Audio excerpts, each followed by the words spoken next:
Mari Bapak Ibu yang dikasihi Tuhan, kita bersama-sama berdoa sebelum mendengarkan penguraian firman Tuhan. Kami datang ke hadapan-Mu Tuhan, merindukan Engkau menyapa setiap kami, dan firman-Mu itu yang betul-betul Tuhan berbicara di dalam kedalaman hati kami. Bukakan pikiran hati kami sehingga kami dapat mengenali apa yang menjadi kehendak-Mu di dalam kehidupan kami, dan beri kami kekuatan untuk kami boleh belajar taat kepada kehendak-Mu. Kami berdoa di dalam nama-Mu Tuhan kami Yesus Kristus, Tuhan yang hidup. Amin. Selamat pagi Bapak Ibu yang dikasihi Tuhan. Ya. Pagi hari ini kita akan bahas satu topik, kita akan berbicara tentang pelayanan menjangkau jiwa. Kita akan ambil dari 1 Korintus pasal 9 ayat 15 sampai ayat 27, tetapi nanti akan saya bacakan bagian per bagiannya. Bapak Ibu yang dikasihi Tuhan, kalau kita lihat di dalam pelayanan pemberitaan Injil atau pelayanan penjangkauan jiwa, maka kita menghadapi sebuah realita di dalam gereja, yaitu begini.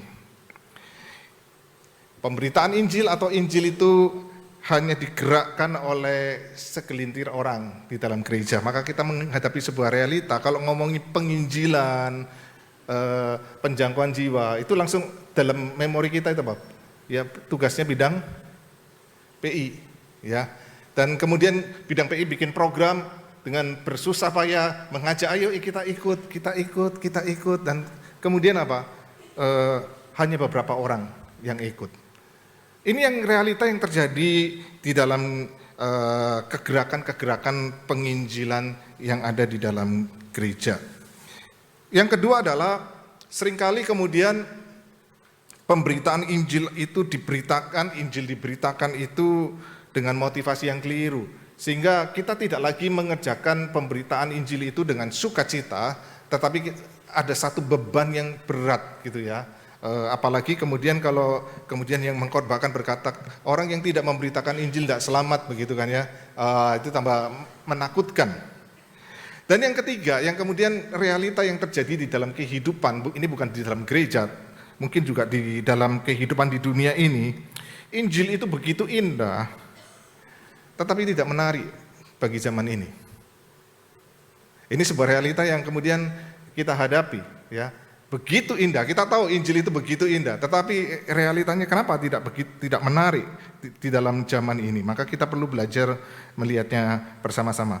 Maka yang pertama, saya mengajak kita melihat, yang pertama adalah Injil itu atau pemberitaan Injil itu hanya digerakkan cuma oleh segelintir orang di gereja.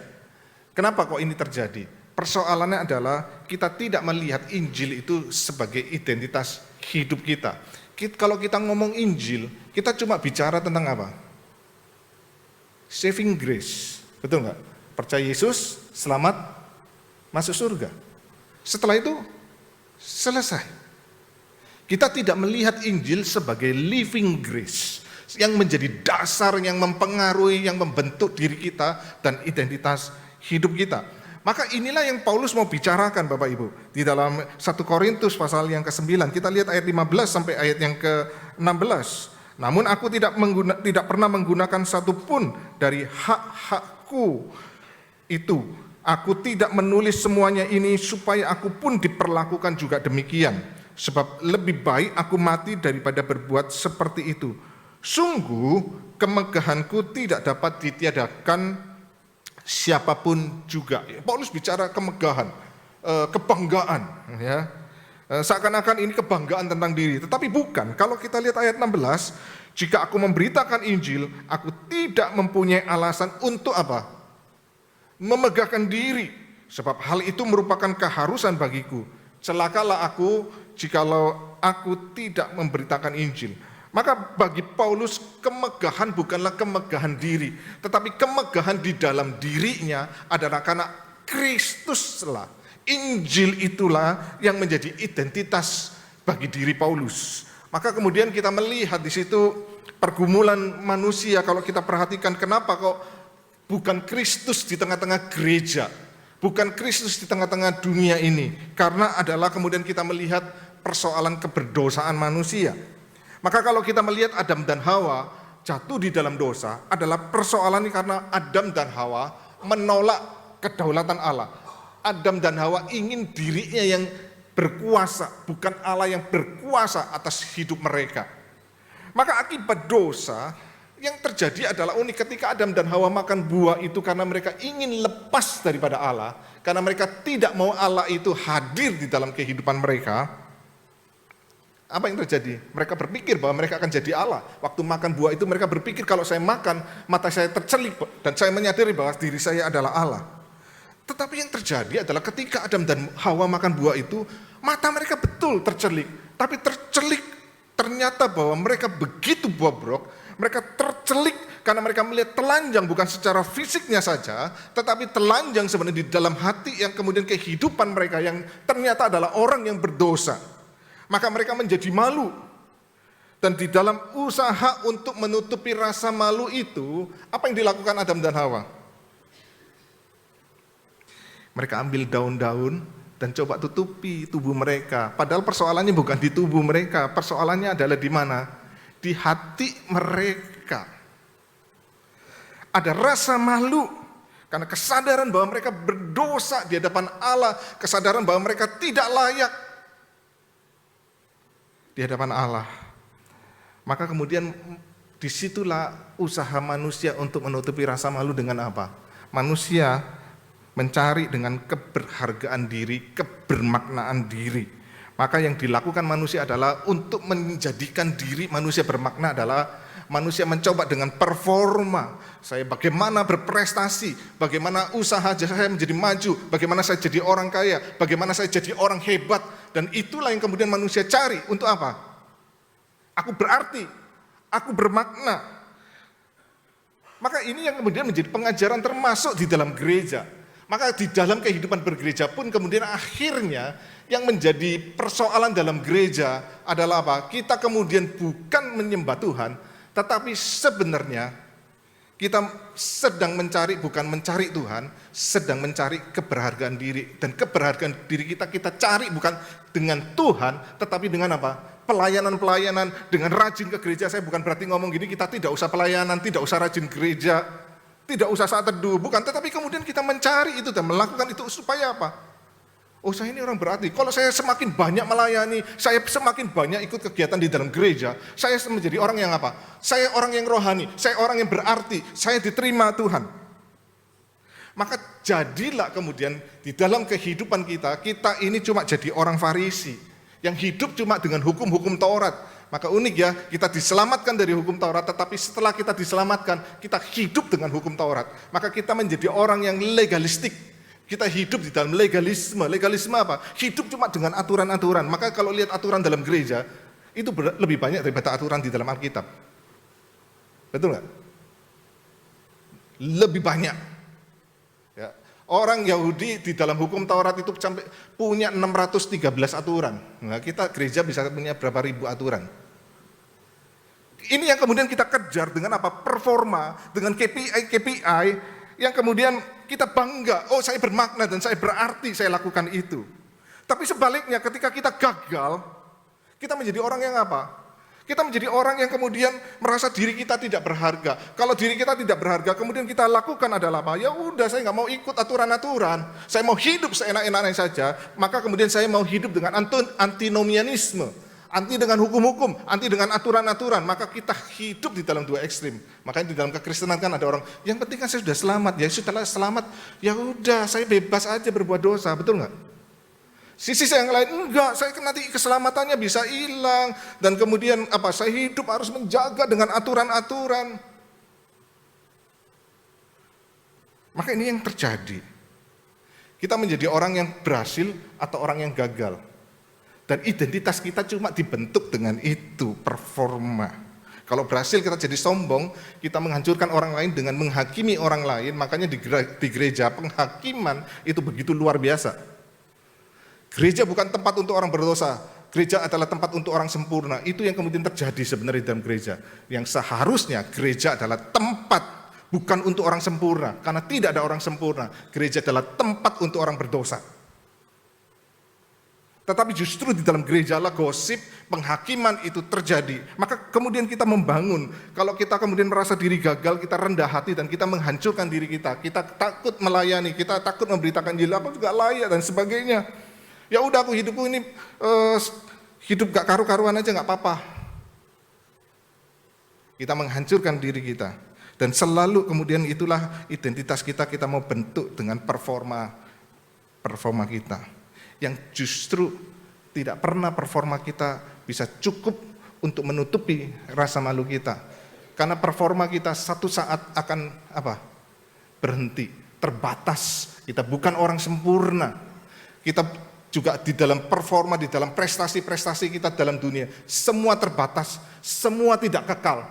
Kalau begitu apa yang bisa mengisi, yang memenuhi harga diri kita? Maka kemudian kita harus kembali kepada Injil, kepada Kristus. Maka disitulah kemudian saya mengutip sebuah perkataan yang berkata, Anda begitu bobrok di mata Allah. Ini adalah realita, kita begitu bobroknya di mata Allah. Tetapi Yesus sampai harus mati bagi kita, bagimu. Namun Anda begitu berharga di mata Allah, sampai Yesus rela mati bagimu. Maka disinilah kemudian kita melihat sebuah penerimaan. Bukan karena kehebatanku aku diterima oleh Allah. Bukan karena kehebatanku aku kemudian berharga di mata Allah. Tetapi karena Allah sudah menempatkan kita berharga dan Dia menerima kita di dalam kasih-Nya.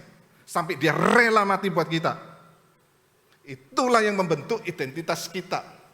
Memang bukan performa. Performa apa yang kemudian menjadikan kita layak di hadapan Allah? Tidak ada satu performa pun yang menjadikan kita layak di hadapan Allah. Yang menjadikan kita layak di hadapan Allah karena kasih-Nya, anugerah-Nya, Injil itu, Kristus yang mati, Kristus yang bangkit untuk kita. Maka identitas kita harus ditempatkan di dalam Kristus yang kekal, Kristus yang tidak terbatas, yang rela Dia mati ke dalam dunia. Maka engkau ke gereja bukan lagi untuk mencari keberhargaan itu, karena engkau sudah berharga. Karena sudah berharga, maka kita rindu apa? Saya memberi makna bagi orang-orang yang belum mengenal Tuhan. Yaitu dengan apa? Dengan menyatakan Injil Kristus.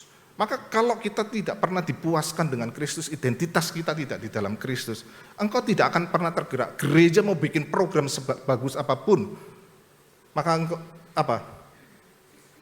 ini bulan misi, semangat. Nanti setelah bulan misi apa? Dingin lagi. Itu aja yang terus jadi di dalam kehidupan kita. Karena itu tidak menjadi identitas kita. Maka tujuan kalau kita mengerti identitas kita di dalam Kristus, ketika Paulus menyadari itu, karena Kristuslah aku hidup dan Dia adalah segala-galanya dalam hidupku, maka tujuan, ambisi daripada Paulus adalah apa? Injil itu diberitakan. Maka ini kalau setiap kita orang percaya mengerti ini, gak usah majelis, gak usah hamba-hamba Tuhan, rohaniwan itu ngomong-ngomong terus IP, pasti otomatis itu terjadi. Maka kemudian kita harus meletakkan identitas kita di mana? Harus di dalam Injil Kristus, di dalam Kristus sendiri. Yang kedua, realita yang kedua yang kemudian yang perlu kita jawab adalah Injil seringkali tidak kemudian sulit diberitakan karena motivasi kita keliru. Kita berpikir kemudian selalu kalau kita melayani mengikut Tuhan adalah selalu konsepnya apa? Nanti dapat upah. Kemudian kita selalu diiming-iming, kalau kamu pelayanan, kamu memberitakan Injil, kamu melakukan ini, kita diiming-iming dengan apa? Ada upahnya. Dan seringkali kemudian kita salah memahami tentang upah itu. Ayat 25 dan 27. Tiap-tiap orang yang turut mengambil bagian dalam pertandingan, menguasai dirinya dalam segala hal. Mereka berbuat demikian untuk memperoleh mahkota yang fana. Tetapi kita untuk memperoleh mahkota yang abadi. Wah, bicara mahkota abadi, kemudian kita selalu mengidentikan dengan apa? Oh, ini keselamatan. Jadi kalau saya kemudian melakukan pemberitaan Injil, nanti saya dapat mahkota abadi, yaitu saya diselamatkan. Ayat 27 juga sama, namun aku melatih tubuhku dan menguasainya supaya sesudah memberitakan Injil kepada orang lain. Jangan aku sendiri ditolak. Wah, jangan sendiri ditolak, jangan-jangan aku nanti tidak selamat. Orang lain selamat, saya enggak selamat. Kita selalu terjebak di dalam konsep upah yang bersifat transaksional. Ya, bersifat transaksional. Saya lakukan A untuk mendapatkan B. Kalau saya rajin ya mengikut Yesus, saya melayani, memberitakan Injil, nanti apa? Saya selamat. Padahal ini tidak bicara konteks keselamatan dalam pengertian kita diselamatkan, karena kita pasti sudah diselamatkan di dalam Kristus. Tidak usah cari-cari yang lain lagi. Bukan karena perbuatan saya diselamatkan. Bukan karena usaha saya diselamatkan. Tapi apa yang dimaksud mahkota abadi? Ini konteksnya bicara apa? Jiwa-jiwa orang Yahudi, non-Yahudi, orang-orang yang lemah imannya itu di dalam pasal yang ke-8 yang dibicarakan. Orang-orang ini percaya kepada Kristus. Itulah mahkota kita. Itulah sukacita kita. Itu yang dimaksud. Ayat 27, supaya jangan aku sendiri ditolak, itu tidak bicara untuk bahwa kita nanti bisa hilang keselamatannya, bukan. Keselamatan kita tidak bisa hilang, tetapi yang dibicarakan di sini tentang apa? Kata ditolak itu unapproved, disqualified.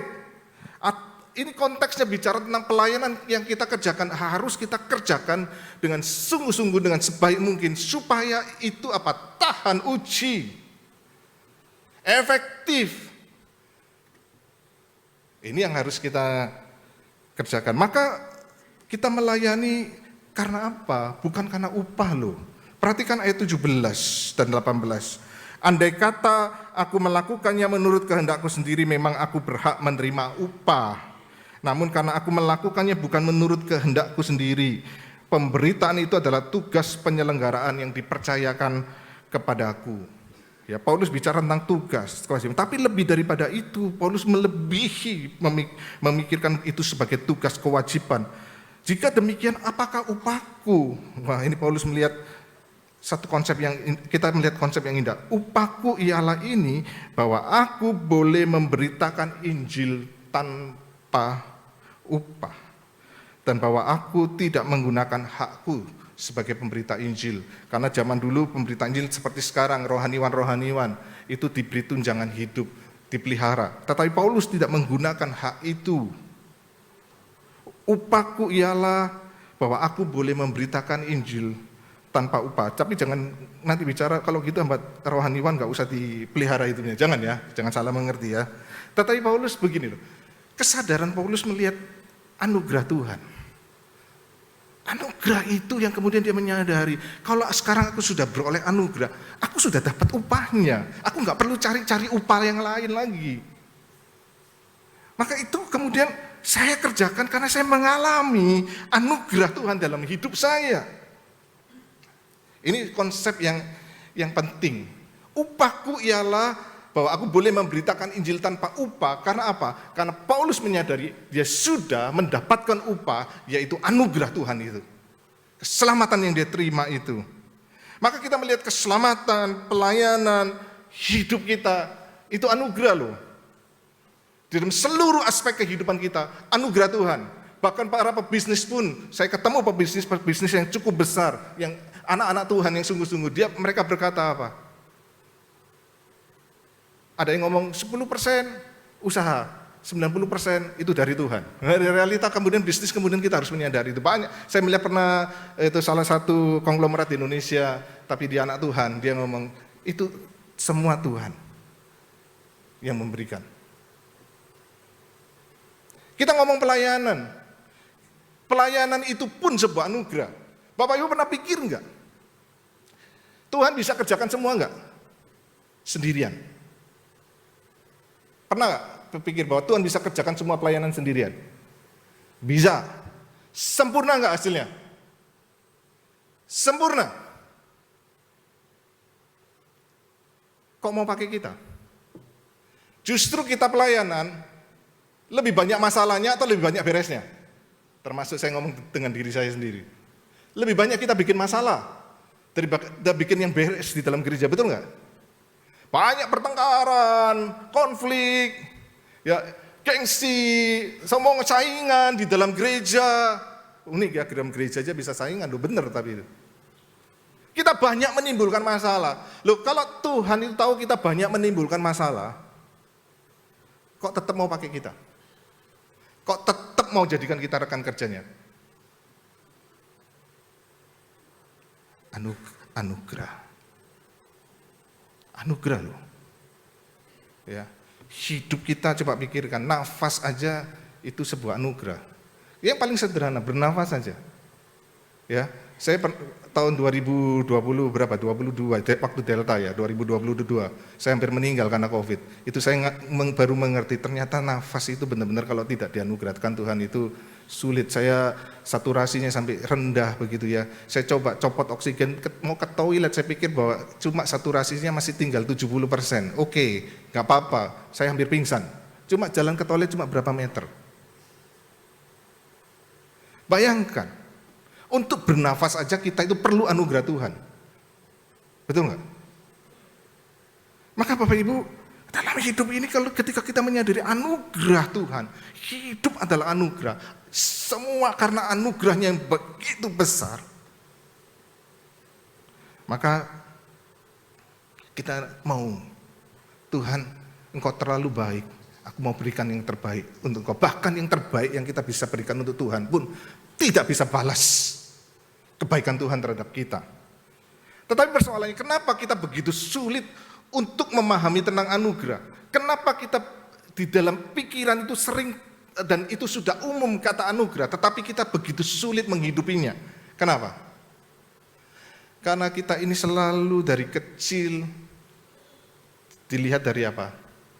Performa kita diterima, kita dikasih karena performa kita. Kalau kita jadi anak nakal, kemudian kita ngomong kamu anak nakal, kemudian dibandingkan sama adik kita atau koko kita atau kakak kita atau apa sama orang lain, kita dibanding-bandingin begitu kan. Itu orang lain kok lebih baik dari kamu dan sebagainya. Kemudian ini yang terjadi bukan? Kita selalu, kemudian realitanya dari kecil kita selalu apa? Selalu dinilai dari performa kita, kita dikasihi, kita diterima dari apa yang kita lakukan. Dan ini menjadi sebuah pergumulan yang tidak mudah di tengah-tengah zaman ini bukan?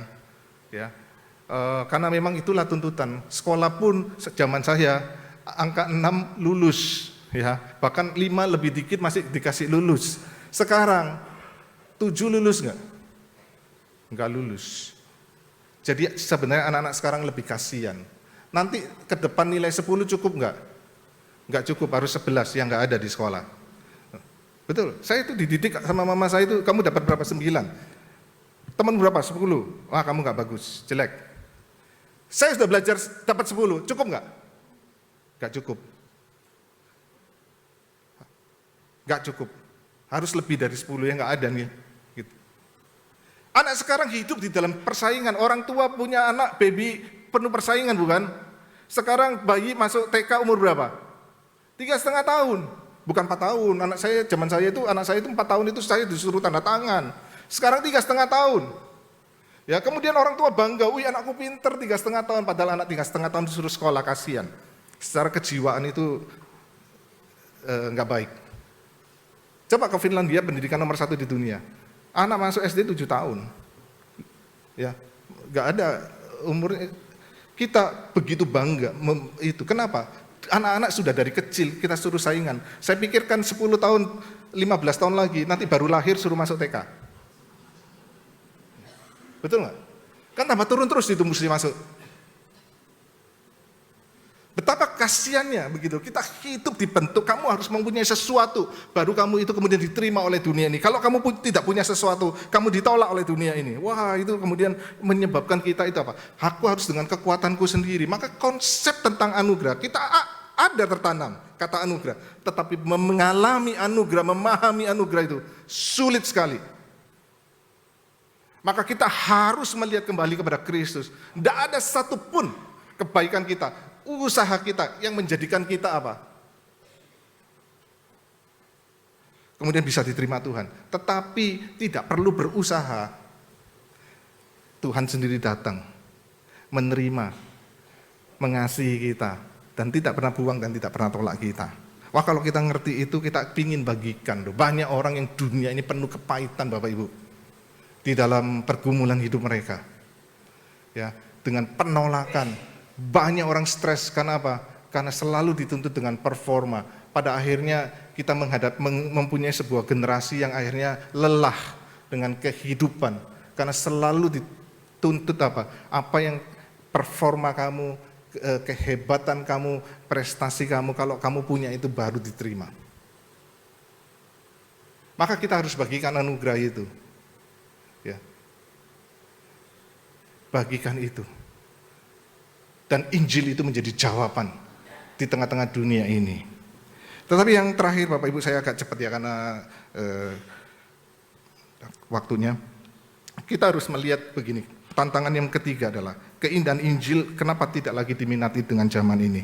Ayat 19 sampai ayat 20 yang ketiga, itu Paulus bicara, bagi orang Yahudi aku menjadi seperti orang Yahudi, bagi orang non-Yahudi aku menjadi seperti orang non-Yahudi, bagi orang apa? Bagi orang yang lemah aku menjadi seperti orang yang lemah. Ini seakan-akan Paulus menjadi orang yang pelin-pelan, bukan. Tetapi ini berbicara tentang sebuah prinsip yang penting, yaitu bagaimana Injil itu menjadi kontekstual di dalam zaman ini. Persoalan yang terjadi, Injil itu begitu indah, tetapi tidak nyambung dengan zaman. Kenapa? Tidak kontekstual. Ya, kita harus memahami bukan sekedar cuma preferensi. Ya, tentunya Injil harus sesuai dengan preferensi. Preferensi itu bisa budaya, bisa selera. Wah, ngomong kata selera itu seakan-akan itu menjadi kata yang tabu buat gereja. Tetapi memang realitanya kemudian kita menghadapi zaman yang berbeda, yang berubah. Ya, saya ingat waktu pendeta yang pernah melayani di GKI Sydney yang sampai gereja itu punya orang bule, ya orang Australia itu, kemudian sampai dijual. Persoalannya sederhana. Kenapa? Karena mereka tetap mau pakai bahasa Wales. Orang-orang tua mau pakai bahasa Wales, yang kemudian anak-anaknya nggak bisa bahasa Wales, semuanya bahasa Inggris. Kebayang nggak? Orang yang tidak bisa bahasa Wales disuruh pakai bahasa yang cuma bisa bahasa Inggris, suruh dengar khotbah dalam bahasa apa? Wales. Nyambung nggak? Nggak nyambung. Sehingga gereja itu akhirnya apa? Ya cuma tinggal yang tua-tua yang bisa bahasa Wales, tunggu sampai matinya habis semua, nggak punya uang lagi, dijual. Karena kita tidak melihat preferensi dari zaman. Bukan kita melayani preferensi, sekali lagi, harus kita kemudian kembali kepada Injil. Tetapi esensi Injil yang begitu indah, bagaimana nyambung dengan konteks sekarang. Perhatikan tantangan kita hadapi sekarang ya, anak-anak generasi Z dan generasi Alpha, semakin banyak yang tidak bisa bahasa Indonesia karena mereka sekolah di dalam international school, terutama di daerah-daerah perumahan-perumahan yang cukup menengah ke atas. Itu banyak yang mereka sekolah international school dan mereka tidak bisa bahasa Indonesia. Ini mulai terasa, sehingga misalnya saya di Kebayoran Baru, banyak anak-anak remaja itu sekolah international school, di gereja nggak ada bahasa Inggris kebaktiannya. Akhirnya mereka lari ke gereja-gereja yang berbahasa Inggris. Kita harus mempersiapkan di tengah zaman ini apa ke depan. Bagaimana siapkan mungkin hamba-hamba Tuhan, pelayan-pelayan yang bisa fasih berbahasa Inggris. Kita harus prepare itu. Kita mau menjangkau orang Cungko, say sorry, pakai Van I. Kita aja dengar di Van I capek nggak? Capek kan, nunggu jeda kan? Mereka datang setengah mati, akhirnya nggak tertarik. Kenapa nggak buat kebaktian yang memang kalau memang mau menjangkau orang Cungko pakai full bahasa Mandarin. Ini hal, tapi ini cuma masih preferensi. Tetapi hal yang kemudian yang penting yang kemudian kita lihat adalah kebutuhan dari zaman ini. Nah kita ini pelayan pawai gereja itu kok pemberitaan Injil itu kan, makanya ini perlu nanti Bapak Ibu kita perubah cara, bukan lagi model ya mungkin tetap II diajarkan, 5 jari diajarkan, tetapi perlu kita mengubah model pemberitaan Injil kita. Kebutuhan zaman ini adalah kemudian kan mayoritas penduduk Indonesia bahkan dunia ini sekarang Gen Z dan Gen Alpha, jumlahnya mayoritas. Kebutuhannya apa sih generasi ini? Pernah nggak kita pikirkan kebutuhannya apa? Bahagia. Kita ngomongnya apa? Percaya Yesus. Kalau kamu nggak percaya Yesus masuk neraka. Kamu percaya Yesus masuk surga. Nakut-nakutin bagi generasi ini paling muak dengan pola pendekatan seperti ini. Saya pernah baca buku conversational evangelism. Itu mulai terjadi. Ya, mereka melihat kekristenan terlalu arogan dan sebagainya. Memang kita punya kebenaran sejati hanya di dalam Kristus, itu keselamatan. Tapi bukan dengan nakut-nakutin. Tapi bagaimana kita masuk dalam konteks mereka, pergumulan kebutuhan mereka, kebutuhan generasi Z dan Alpha itu apa? Kebahagiaan. Bagi mereka sekarang yang generasi Alpha ini cukup nyaman, cukup enak. Kemudian kita ngomong surga, nggak nyambung. Kenapa? Saya sudah enak kok. Surga itu seenak apa? Coba jelaskan surga itu senyaman apa? Seindah apa? Nggak nyambung dalam pikiran mereka. Kita bergumul, harus menemukan titik temunya di mana, bagaimana menjawab pergumulan mereka, bagaimana bisa mempresentasikan bahwa di dalam Kristus itu yang terindah di dalam kehidupan mereka. Bagaimana kita bisa masuk di dalam pola pemikiran ini. Kita mau menjangkau orang Cungkok misalnya gitu ya. Yang banyak di Indonesia, katanya saya dengar 1 jutaan sudah. Kemudian kita nggak mengerti pergumulan mereka apa. Pergumulan mereka apa? Masa depan, kepastian. Makanya mereka gila-gilaan kerja kumpulin duit sebanyak-banyaknya untuk dapat kepastian. Bagaimana Injil menjawab itu?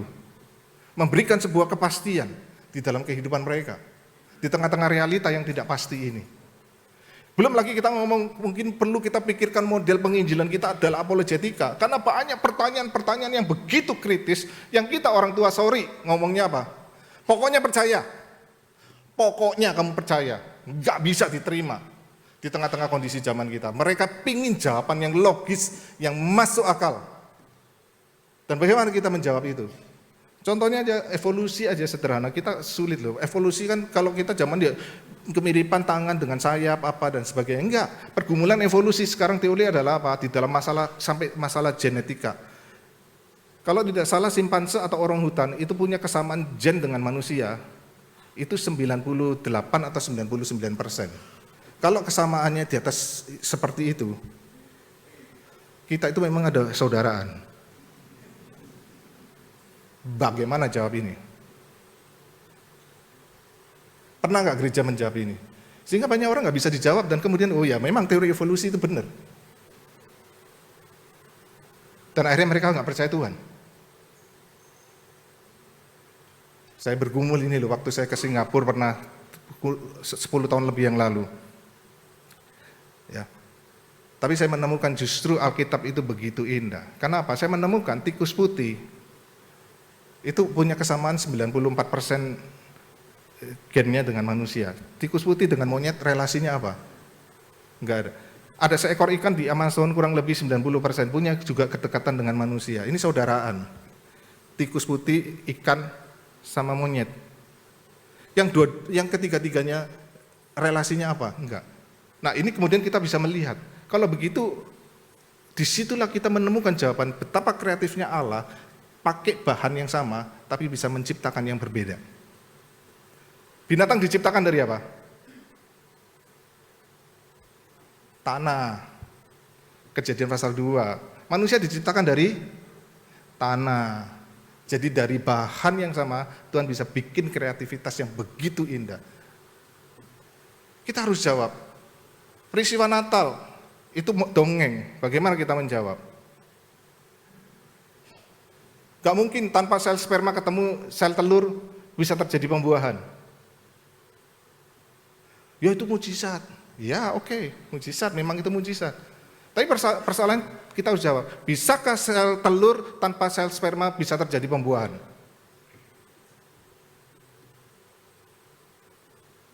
Bisa. Cloning. Dan itu sudah terjadi. Tanpa sel sperma, sel telur itu bisa dibuahi dengan sel induknya sendiri. Aneh ya. Manusia sudah bisa bikin itu. Nah, begini loh, kalau manusia aja sanggup, bukan berarti saya ngomong Yesus di cloning ya, bukan ya. Cuma maksudnya begini, secara logika, kalau manusia aja bisa bikin sel telur tanpa sel sperma bisa terjadi pembuahan, apalagi Tuhan. Masa Tuhan nggak, manusia boleh, Tuhan nggak boleh, kan konyol. Nah logik-logik ini yang kemudian kita perlu pikirkan di dalam pendekatan-pendekatan pertanyaan dengan zaman ini.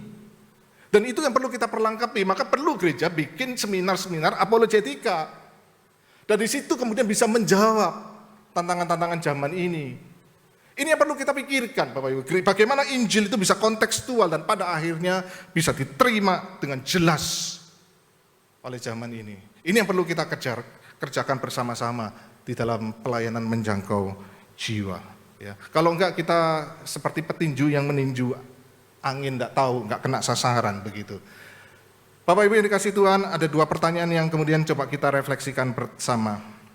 Mengapa menjangkau jiwa atau memberitakan Injil itu penting bagi setiap orang percaya, bukan bagi gereja, bagi setiap orang percaya. Yang kedua, bagaimana Injil menjadi kontekstual di tengah-tengah zaman kita sekarang. Mari kita tundukkan kepala, kita berdoa. Biarlah perkataan hamba-Mu yang tidak sempurna dan terbatas ini tidak menghalangi firman-Mu berbicara kepada setiap kami. Dan tolonglah bukakan pikiran kami, berikan kami visi. Ada banyak jiwa Tuhan sebenarnya begitu merindukan keselamatan. Tetapi seringkali kami mengabaikannya. Seringkali kami tidak mempersiapkan diri untuk menjangkau mereka.